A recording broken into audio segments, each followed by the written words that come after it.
పుట్టా మహేష్ పై వచ్చిన ఆరోపణలను టీడీపీ అధినేత చంద్రబాబు సీరియస్గా తీసుకున్నారు. పార్టీ కార్యక్రమాలకు దూరంగా ఉండాలని పుట్టా మహేష్ కు అధిష్టానం ఆదేశం ఇచ్చింది. ఘటనపై పుట్టా మహేష్ ను వివరణ కోరుతూ నోటీసులు ఇవ్వాలని పల్లాకు చంద్రబాబు ఆదేశం ఇచ్చారు. మొయినాబాద్ డ్రగ్స్ కేసులో ఆరోపణలు ఎదుర్కొంటున్న ఏలూరు ఎంపీ పుట్టా మహేష్ వ్యవహారంపై ఏపీ సీఎం చంద్రబాబు ఆగ్రహం వ్యక్తం చేశారు. మహేష్ పై ఆరోపణలను చంద్రబాబు సీరియస్గా తీసుకున్నారు. పార్టీ కార్యక్రమాలకు దూరంగా ఉండాలని ఎంపీ మహేష్ ను పార్టీ అధిష్టానం ఆదేశించింది. ఆరోపణలకు సంబంధించి వివరణ కోరుతూ పుట్టా మహేష్ కు నోటీసులు ఇవ్వాలని పార్టీ రాష్ట్ర అధ్యక్షులు పల్లా శ్రీనివాసును చంద్రబాబు ఆదేశించారు. ఏలూరు ఎంపీ పుట్టా మహేష్ డ్రగ్స్ కేసులో పట్టుబడిన అంశంపై నివేదిక ఇవ్వాలని పల్లా శ్రీనివాసును సీఎం చంద్రబాబు ఆదేశించారు. డ్రగ్స్ వంటి ఘటనలో ఎవరు ఉన్నా ఉపేక్షించేది లేదని ముఖ్యమంత్రి స్పష్టం చేశారు. వ్యక్తులు, నేతలు చేసే తప్పులకు పార్టీ నష్టపోయే పరిస్థితి రానివ్వడని సీఎం చంద్రబాబు తేల్చి చెప్పారు. మరికొద్ది గంటల్లోనే 10వ తరగతి పబ్లిక్ పరీక్షలు 2026 ప్రారంభం కానున్నాయి. రాష్ట్ర వ్యాప్తంగా 6,40,916 మంది విద్యార్థులు పరీక్షలకు హాజరు కానున్నారు. వీరి కోసం 3,415 పరీక్షా కేంద్రాలను ఏర్పాటు చేశారు. ఇప్పటికే పరీక్షల నిర్వహణకు అన్ని ఏర్పాట్లు పూర్తయ్యాయి. విద్యార్థులకు ఆయా తేదీల్లో ప్రతిరోజు పరీక్ష ఉదయం 9:30 గంటలకు ప్రారంభమై మధ్యాహ్నం 12:45 గంటల వరకు కొనసాగుతుంది. విద్యార్థులు మాత్రం ఎగ్జామ్ సెంటర్లలోకి ఉదయం 8:30 గంటల నుంచే పరీక్షా కేంద్రంలోకి అనుమతిస్తారు. రాష్ట్ర వ్యాప్తంగా మరికొద్ది గంటల్లోనే 10వ తరగతి పబ్లిక్ పరీక్షలు ప్రారంభం కానున్నాయి. ప్రధాన పరీక్షలన్నీ మార్చి 30వ తేదీ వరకు జరుగుతాయి. రాష్ట్ర వ్యాప్తంగా 6,40,916 మంది విద్యార్థులు పరీక్షలకు హాజరు కానున్నారు. వీరి కోసం 3,415 పరీక్షా కేంద్రాలను ఏర్పాటు చేశారు. ఇప్పటికే విద్యాశాఖ హాల్ టికెట్లను కూడా విడుదల చేసింది. విద్యార్థులు పరీక్షా కేంద్రాలకు సులువుగా చేరుకోవడానికి వీలుగా హాల్ టికెట్లపై క్యూఆర్ కోడ్ను ముద్రించారు. ఈ క్యూఆర్ కోడ్ను మొబైల్ ఫోన్తో స్కాన్ చేస్తే పరీక్షా కేంద్రానికి ఎలా చేరుకోవాలో, ఎంత టైం పడుతుందో డిస్ప్లే అవుతాయి. అలాగే విద్యార్థులు తమ హాల్ టికెట్లను చూపించి ఆర్టీసీ బస్సుల్లో ఉచితంగా ప్రయాణించే వెసులుబాటును విద్యాశాఖ కల్పించింది. Palle Velugu, ultra Palle Velugu, city ordinary బస్సుల్లో ఈ అవకాశం ఉంటుంది. హాల్ టికెట్లను కండక్టర్లకు చూపించి ఫ్రీగా పరీక్షా కేంద్రాలకు చేరుకోవచ్చు. ఇప్పటికే పరీక్షల నిర్వహణకు అన్ని ఏర్పాట్లు పూర్తయ్యాయి. విద్యార్థులకు ఆయా తేదీల్లో ప్రతిరోజు పరీక్ష ఉదయం 9:30 ప్రారంభమై మధ్యాహ్నం 12:45 వరకు కొనసాగుతుంది. విద్యార్థులు మాత్రం ఎగ్జామ్ సెంటర్లకు ఉదయం 8:30 నుంచే పరీక్షా కేంద్రాల్లోకి అనుమతిస్తారు. విద్యార్థులను మాత్రం ఉదయం 8:30 నుంచే పరీక్షా కేంద్రంలోకి అనుమతిస్తారు. ఈసారి పరీక్షలకు 1 నిమిషం నిబంధన ఎత్తివేసింది. దీంతో ఆలస్యంగా వచ్చిన విద్యార్థులను గరిష్టంగా అరగంట వరకు అనుమతిస్తారు. అయితే ప్రత్యేక పరిస్థితుల్లో మాత్రమే ఈ వెసులుబాటు కల్పిస్తామని అధికారులు తెలిపారు. చివరి నిమిషంలో గందరగోళానికి గురి కాకుండా అరగంట ముందుగానే పరీక్షా కేంద్రాలకు చేరుకోవాలని అధికారులు సూచిస్తున్నారు. ఇక పరీక్షలు ముగిసిన తర్వాత ఏప్రిల్ 4వ తేదీ నుంచి 10వ తరగతి పరీక్షల జవాబు పత్రాల మూల్యాంకనం ప్రారంభమవుతుంది. నెలాఖరుకు ఫలితాలు వెల్లడించే అవకాశం ఉంది. విశాఖ నగర అభివృద్ధికి హట్కో సహకారం కీలకమని మంత్రి నారాయణ అన్నారు. కార్పొరేషన్లు, మున్సిపాలిటీలకు ఆదాయ మార్గాలను అన్వేషిస్తామన్నారు. విశాఖ మెట్రో ప్రాజెక్టును కేంద్రం పరిశీలిస్తోందని, విశాఖ మెట్రోను రైడర్స్ సంస్థ అధ్యయనం చేస్తోందని, 2 నెలల్లో ఈ ప్రక్రియ పూర్తవుతుందని చెప్పారు. హైదరాబాద్ ఓఆర్ఆర్ల విశాఖకు సెమీ రింగ్ రోడ్డు సిద్ధం చేస్తున్నట్లు చెప్పారు.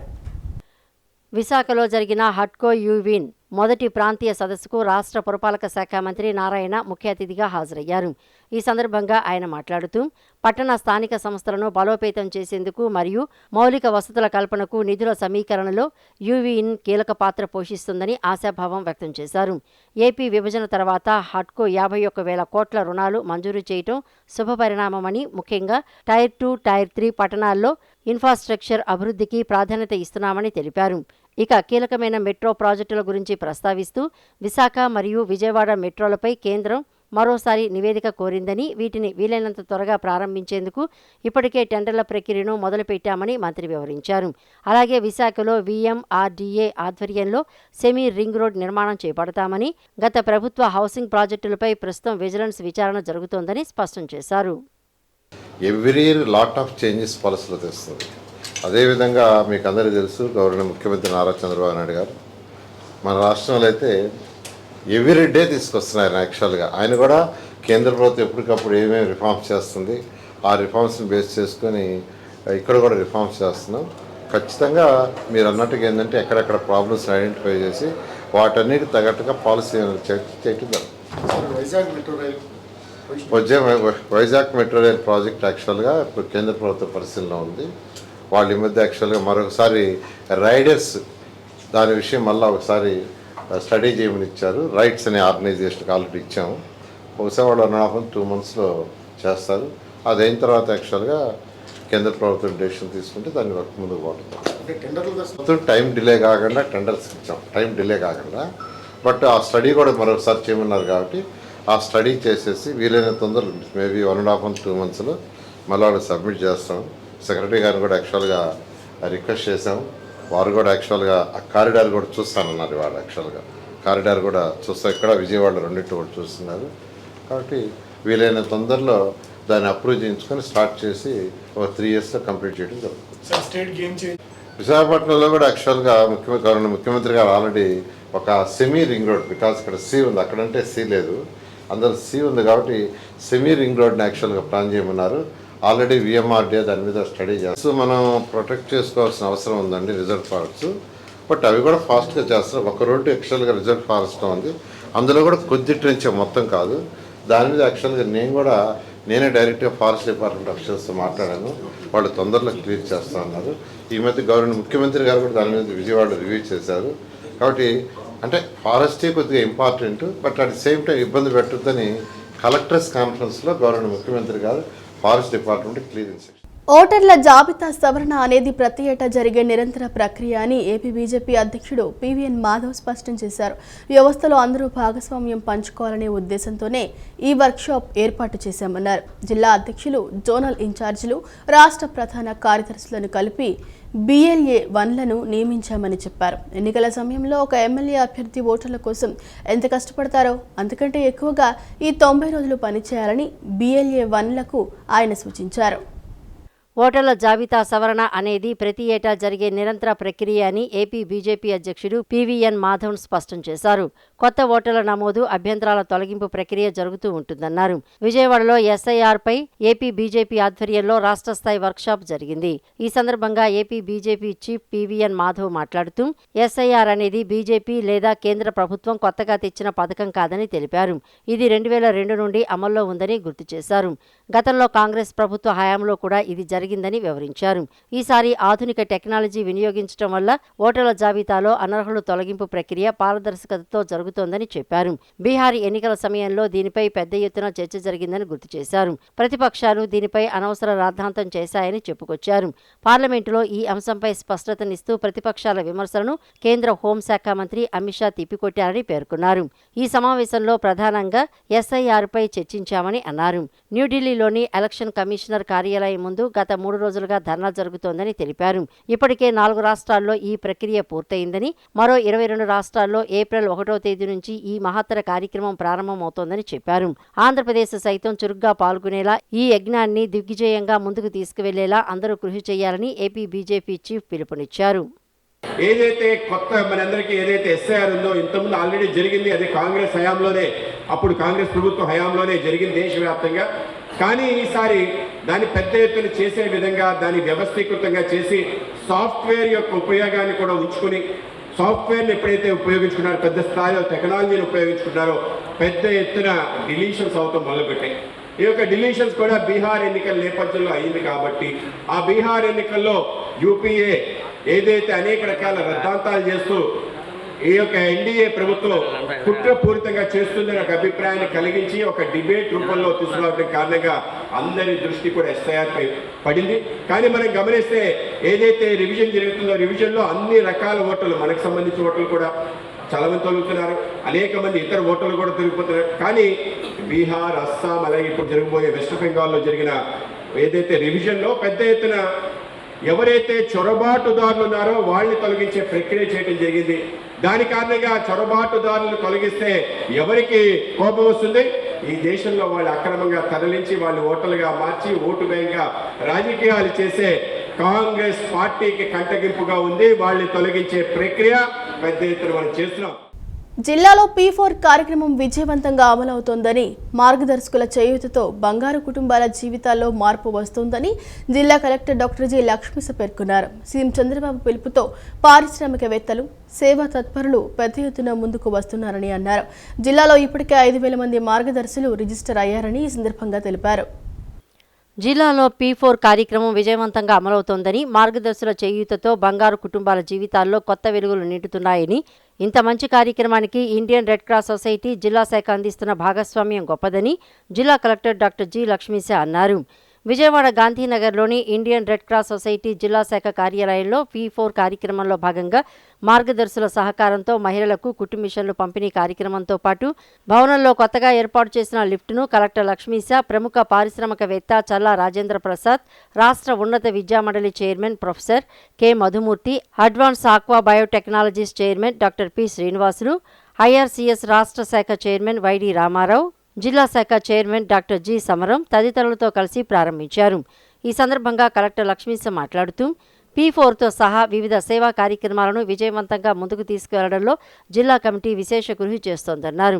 సీఎం చంద్రబాబు పిలుపుతో వివిధ రంగాల్లోని ప్రముఖులు, పారిశ్రామికవేత్తలు, సేవా తత్పరులు పెద్ద ఎత్తున ముందుకు వస్తున్నారని అన్నారు. జిల్లాలో దాదాపు 78,000 బంగారు కుటుంబాలు ఉన్నాయని, 5,000 మంది మార్గదర్శులు రిజిస్టర్ అయ్యారని తెలియజేశారు. మార్గదర్శులు అందించే సహకారంతో వస్తున్న ఫలితాలను ఎప్పటికప్పుడు సమీక్షిస్తూ మరింత ముందడుగు వేసేలా చొరవ చూపుతున్నట్లు తెలిపారు. బంగారు కుటుంబాలకి కుటుంబ మిషన్స్ పంపిణీ కార్యక్రమం జరుగుతూ ఉంది. ఇక్కడ వచ్చిన మార్గదర్శులు ముఖ్యంగా డాక్టర్ శ్రీనివాసులు గారు, అలాగే సుజాత గారు, అలాగే ఇక్కడ రెడ్ క్రాస్ సొసైటీ చైర్పర్సన్ గారు, వీళ్ళందరూ కలిసి చాలా చక్కగా ఈ కార్యక్రమం నిర్వహించారు. నా జిల్లాలో ఎన్టీఆర్ జిల్లాలో ఒక 78,000 మంది బంగారు కుటుంబాలు ఉన్నారు. 5,000 మంది మార్గదర్శులు రిజిస్టర్ అయి ఉన్నారు. వాళ్ళందరూ వాళ్ళకి తగినంత సపోర్ట్స్ బంగారు కుటుంబాలకు చేస్తున్నారు. ఇక రానున్న రోజుల్లో ఆ బంగారు కుటుంబాలు ఎలాగ బాగుపడుతున్నాయి, వాళ్ళ ఆర్థిక స్థితిగతులు ఎలాగ ఇంప్రూవ్ అవుతున్నాయి, అట్లాగే వాళ్ళకి బంగారు కుటుంబంకి మార్గదర్శనం నుంచి ఇచ్చిన సహకారాల్లో ఇంకా ఏమైనా మార్పులు చేర్పులు కావాలి, ఇటువంటిది సమీక్ష చేసుకుంటూ ముందుకు వెళ్తాము. మన జిల్లాలో P4 కార్యక్రమం చాలా చక్కగా జరుగుతూ ఉంది. దీనికి సహకరిస్తున్న ప్రతి ఒక్క బంగారు కుటుంబాలకి, అలాగే ప్రతి ఒక్క మార్గదర్శులకి హృదయపూర్వక అభినందనలు తెలియజేస్తూ ఇంకా ఎంతోమంది మార్గదర్శులు ముందుకు రావాలి, వచ్చి ఈ కార్యక్రమాన్ని దిగ్విజయం నిర్వహించి సమాజంలో పేదరికం లేకుండా పేదరికాన్ని నిర్మూలన చేయడానికి అందరూ సహకరించాలని కోరుకుంటూ ఈరోజు ఈ కార్యక్రమం చేసిన రెడ్ క్రాస్ సొసైటీ డాక్టర్ సమరం గారికి, అట్లాగే వైడి రామారావు గారికి, అట్లాగే ప్రతి ఒక్కరికి ధన్యవాదాలు. 278 ఫ్యామిలీస్ని మనం అడాప్ట్ చేసుకుందాం అని ఈయన 278 ఫ్యామిలీస్ ఇండియన్ రెడ్ క్రాస్ తీసి ఎన్టీఆర్ డిస్ట్రిక్ట్ అడాప్ట్ చేసుకుంది. చేసి మేము మొత్తం 278 ఫ్యామిలీస్ని మేము అక్కడ సర్వే చేసాం. సర్వే చేస్తే రకరకాల నీడ్స్ కనబడాయి. మేము మెయిన్గా పెట్టుకునేటి హెల్త్, చక్కని ఆరోగ్యం అందించాలి, ఆరోగ్య సదుపాయాలు ఉండాలి. తర్వాత ఎడ్యుకేషన్, వాళ్ళందరికీ చదువుకోవాలి. తర్వాత స్వయం ఉపాధి, ఇప్పుడు మీకు ఇదంతా స్వయం సెల్ఫ్ ఎంప్లాయ్మెంట్. మీరు ఈ టైలింగ్ నేర్చుకుంటారు, కుట్టుకోవడం మిషన్ ఉండదు. అంచేత స్వయం ఉపాధి పథకాలు చేపట్టేసి ఎవరి కాళ్ళ మీద నిలబెట్టాలి. ప్రముఖ పారిశ్రామికవేత్త చల్లా రాజేంద్ర ప్రసాద్ మాట్లాడుతూ సేవాభావంతో ఆ పనులకు అభయహస్తం అందిస్తూ ముందుకు సాగుతున్న రెడ్ క్రాస్ సొసైటీ ఏ కార్యక్రమం చేపట్టినా తన వంతు సహాయ సహకారాలు అందిస్తారని హామీ ఇచ్చారు. ప్రొఫెసర్ కె మధుమూర్తి మాట్లాడుతూ ఇండియన్ రెడ్ క్రాస్ సొసైటీ జిల్లా కమిటీ అందిస్తున్న సేవలు అనేక మందికి మార్గదర్శకంగా నిలుస్తున్నాయని అన్నారు.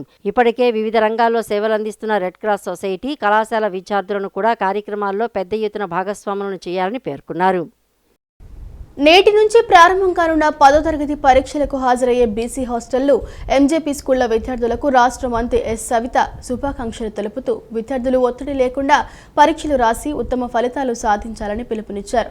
మొత్తం 13,604 మంది విద్యార్థులు పరీక్షలకు హాజరవుతున్నారని, వారి కోసం ప్రభుత్వం ఉచిత బస్సు సౌకర్యం కల్పించడంతో పాటు ప్రత్యేక శిక్షణ మెటీరియల్స్ అందజేసిందని ఆమె పేర్కొన్నారు.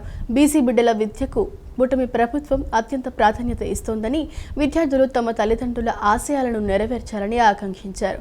పరీక్షలు ముగిసిన తర్వాత విద్యార్థులను క్షేమంగా తిరిగి హాస్టళ్లకు చేర్చాలని అధికారులను మంత్రి ఆదేశించారు.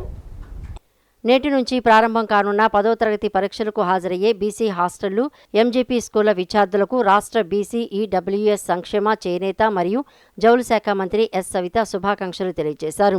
ఎటువంటి ఆందోళనకు, మానసిక ఒత్తిడికి గురికావద్దని, మానసిక ప్రశాంతతతో పరీక్షలు రాసి అత్యుత్తమ ఫలితాలు రాబట్టాలని పిలుపునిచ్చారు. ఈ మేరకు ఆదివారం ఆమె ఒక ప్రకటన విడుదల చేశారు.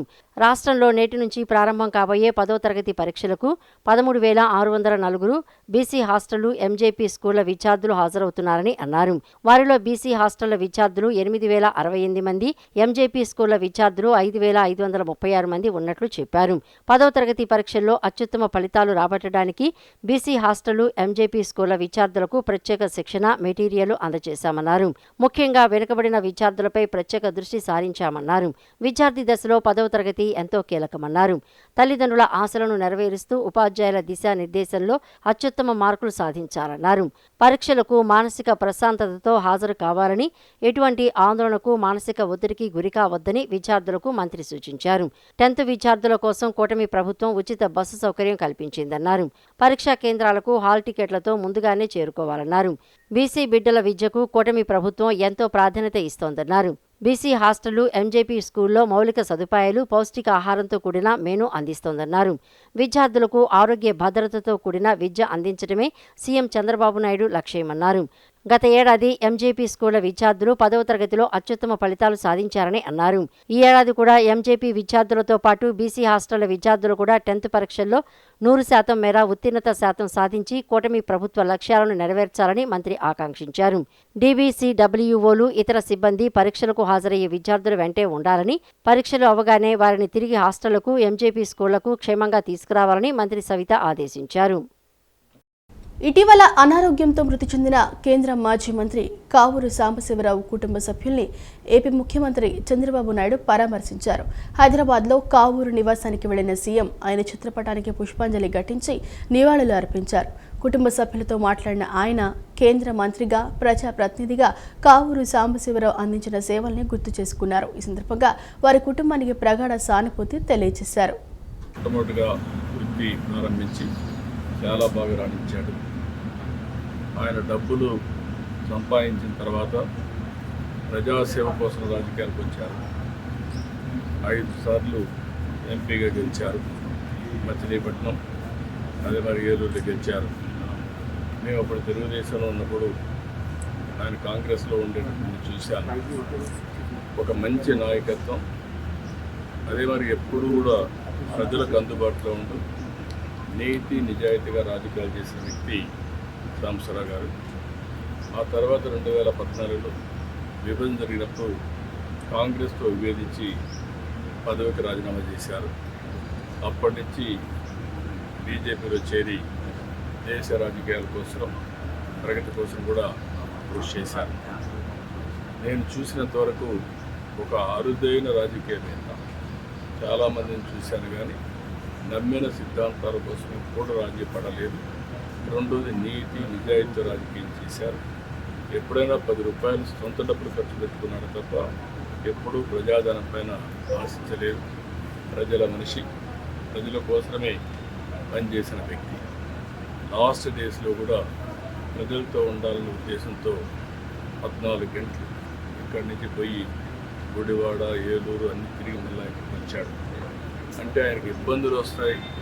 అనారోగ్యంగా ఉన్నప్పటికీ కూడా ప్రజలతో ఉంటే ఆయనకి ఎక్కువ ఆనందం. అలాంటి వ్యక్తి ఇటీవల కాలంలో సుస్థిరత గురై చనిపోవడం చాలా బాధేస్తుంది.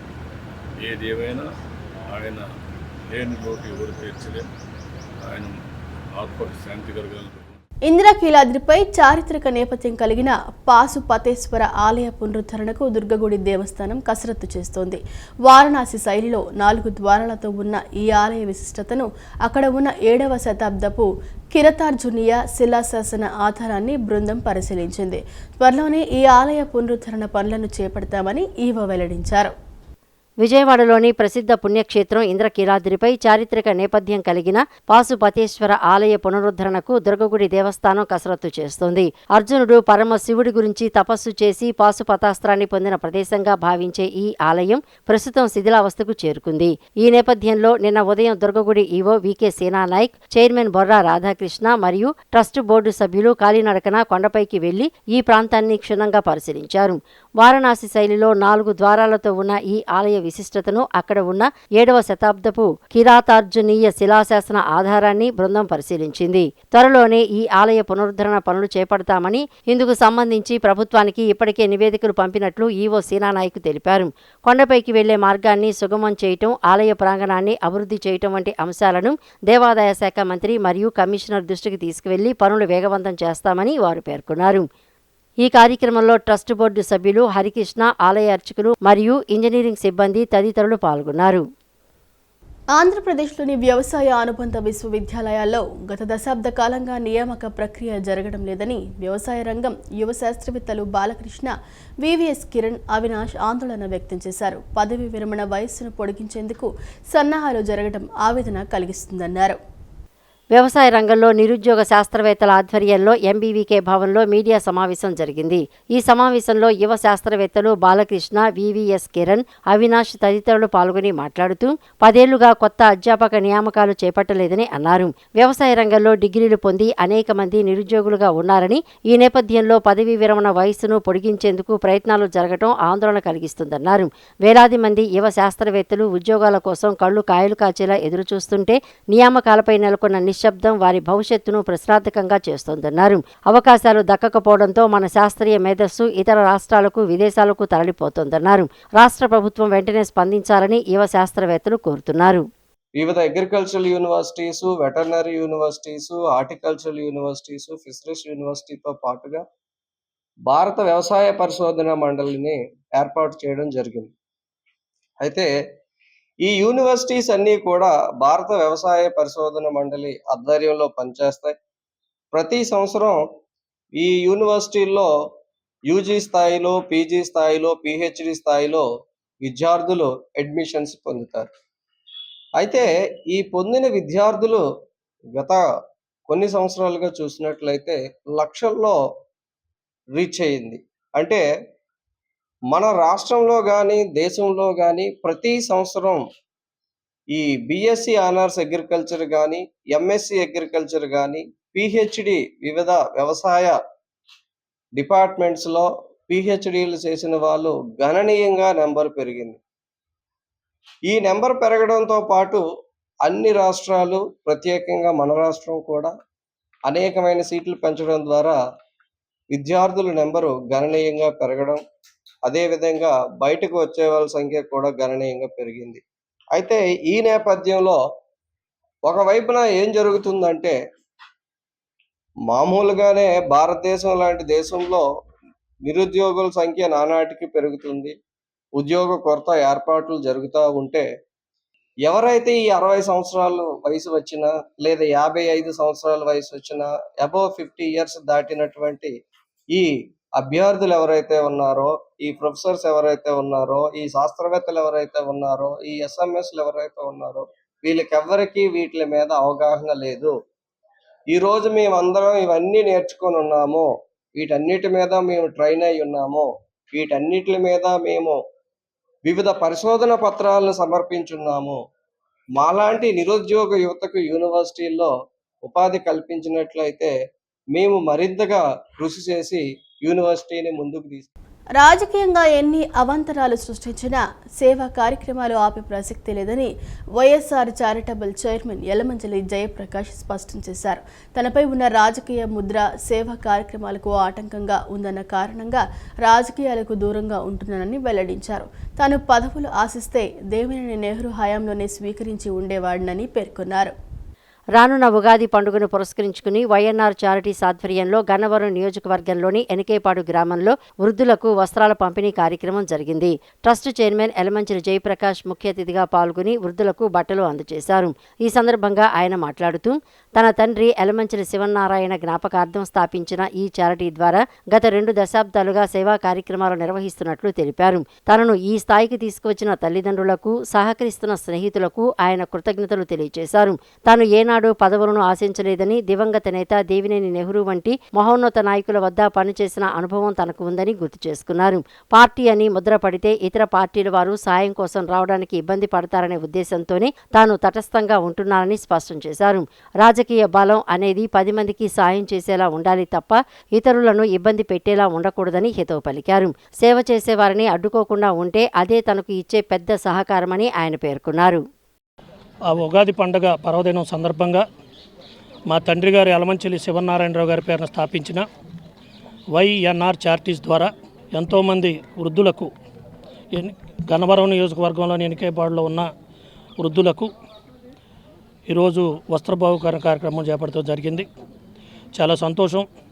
దరిదాపుల 2 దశాబ్దాల కాలం నుంచి ఎన్నో మహత్తరమైన సేవా కార్యక్రమాలకు చేయగలిగే అదృష్టాన్ని ప్రసాదించిన ఈ పేదవారందరికీ, అదేవిధంగా ఆశీర్వదిస్తూ వస్తున్న భగవంతునికి, ఆ ప్రభువుకి, ముఖ్యంగా నాకు ఈ జన్మనిచ్చి నేను ఎన్నో ఆటంకాలు కలిగించిన, ఆటకాయతనంగా ఉన్న అవన్నీ కూడా వారు భరించి నన్ను ఈ స్థాయిలో కొన్ని వందల మందికి సహాయం చేయగలిగే స్థాయికి నన్ను తీసుకొచ్చిన నా తల్లిదండ్రులకి శిరస్సు ఉంచి పాదాభివందనం చేస్తూ వారికి నమస్కారం చేసుకుంటున్నా. అదేవిధంగా ప్రతిసారి నేను చేపట్టిన ప్రతి కార్యక్రమంలో కూడా నా వెంట ఉంటున్న నా స్నేహితులందరికీ కూడా పేరు పేరున వారి కృతజ్ఞతలు తెలియజేసుకుంటున్నా. ఇటువంటి కార్యక్రమాలు ఏ నాయకులు దయచేసి ఇది పేదవారికి అండగా ఉండే ధైర్యాన్ని ఇచ్చే ఒక చారిటీ. విజయవాడ నగరపాలక సంస్థ పన్ను బకాయిల వసూళ్లపై కమిషనర్ ధ్యానచంద్ర కఠిన చర్యలు చేపట్టారు.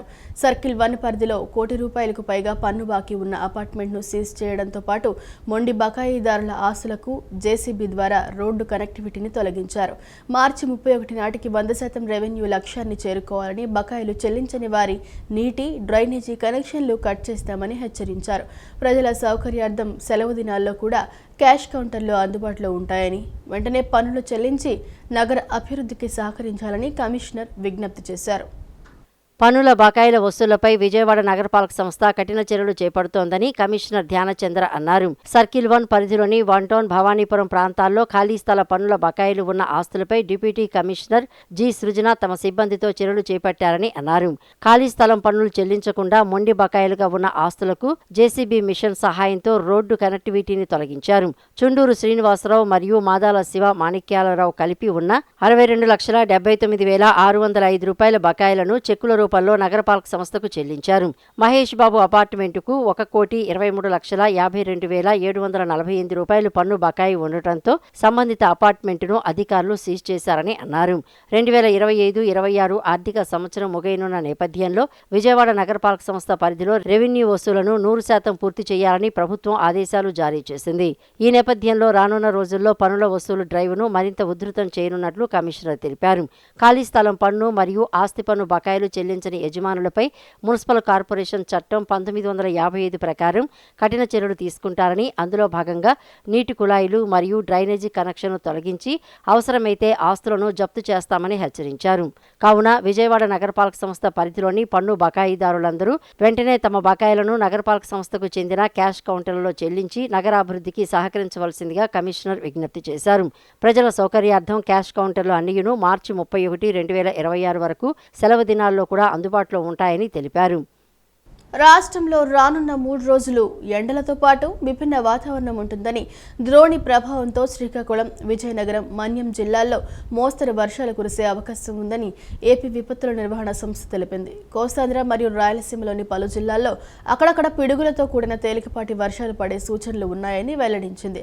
ఆకస్మిక వానల పట్ల ప్రజలు అప్రమత్తంగా ఉండాలని, ముఖ్యంగా పిడుగులు పడే సమయంలో చెట్ల కింద నిలబడకూడదని హెచ్చరించింది. రైతులు, గొర్రెల కాపరులు సురక్షిత ప్రాంతాల్లో ఉండాలని సూచించింది. రాష్ట్రంలో రానున్న 3 రోజుల పాటు ఓవైపు ఎండలు మరోవైపు మేఘావృతమైన వాతావరణం ఉంటూ విభిన్న పరిస్థితులు నెలకొననున్నాయని ఏపీ రాష్ట్ర విపత్తుల నిర్వహణ సంస్థ వెల్లడించింది.